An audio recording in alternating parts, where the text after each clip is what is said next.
it is a story that will, I think, enrage people, Ciara. I have to say it's kind of enraged me as well. And, I understand that there are issues around the vaccine doesn't keep properly for very long periods of time. But this came up before with the Coombe. This came up with the Coombe Hospital, and procedures were put in place. A protocol was put in place that says you should have a short list if you have a standby list. A standby list, rather. You're quite right. A standby list in case of no shows and things like that you can call upon. People who are appropriately meeting the criteria to get a vaccine. You're quite right. Teachers are cohort 11 out of 15 on the list of vaccine. There's an argument they should be higher, but that's separate. They're not at the moment. Argument. Yeah. We're currently vaccinating cohorts 1 to 4.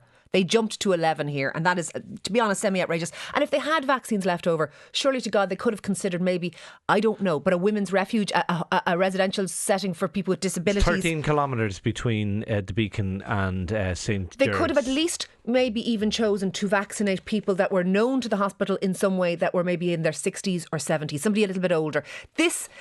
I worried about this from the beginning, because human nature is such, and everyone is so desperate for the vaccine, that there will be competition to get the vaccine. People want it.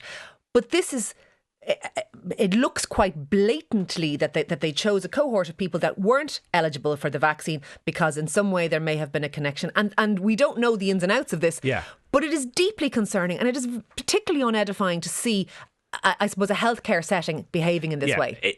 Look, this is about the optics. We're talking about 20 vaccines here. So it is mainly about the optics, but perception is hugely important in this vaccine rollout, particularly at a time when we're not getting a huge supply.